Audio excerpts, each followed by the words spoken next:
To the channel, my friends. I'm going to be changing the rear sprocket on this along with the chain. If you've got one of these, you'll know there's really no torque to these, especially if you're not on pavement. These things just don't want to move. So a while back when I first got it, I realized that for the kids, I did change the front sprocket from a 14 to a 10 tooth, and that helped tremendously. Now I want to give it some more torque, so we're going to change the rear sprocket, and we'll also give it a new chain. These chains that come with these originally are kind of junk. They stretch out quite a bit, so I'm always having to adjust. So I have this thing on a jack stand, just the rear supported back here. We will need to remove this axle side. So with the tire off, you can see my wheel spacers here. We'll go ahead and get this cotter pin off that's holding this nut in the center. Just like so. And now we'll get this nut off. Mine happens to be loose enough. And we can pull this end right off. Now we can actually work on this end here. There's these 10mm bolts.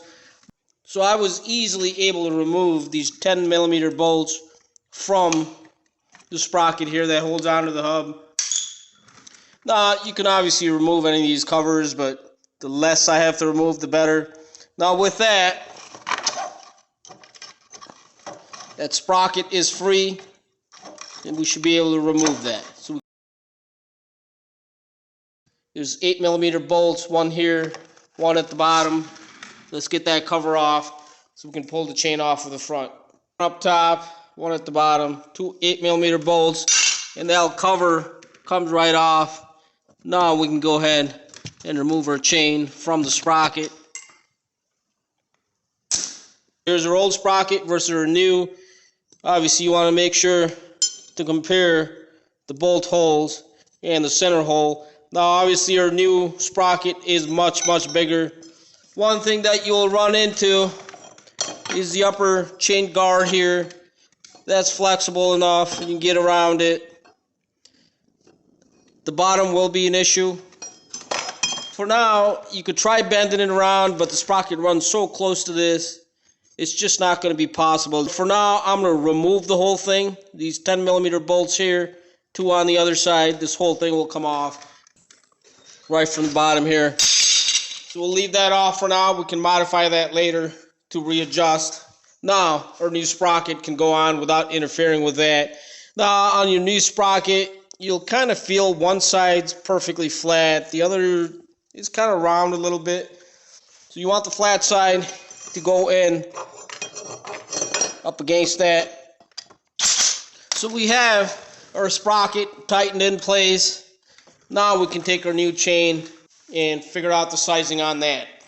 Now before we can decide what length to make our chain, I have loosened up the axle here. These two bolts up top, your adjustment bolts here, I've got them backed off all the way, and there's two more bolts at the bottom here, here, and they're kind of different sizes. I think they're 14mm. Anyways, you get those loose, and that makes your axle to where it can go back and forth just like so it can move, and that'll be your chain adjustment there. You can adjust these later. So I'm going to move it just about all the way forward, the axle forward, and our master link pulled out of our chain. We can go ahead and wrap that around both sprockets, front and rear, and we can figure out our length on the chain. Now obviously mine's way too long. This was 130 link.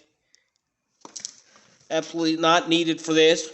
So I'll be taking links out, mark where I need to take out the links.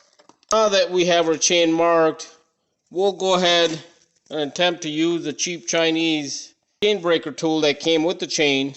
You remove that pin, and we can use the links that came with it, the mechanical links, just like the one we removed, to put it back together to the proper length.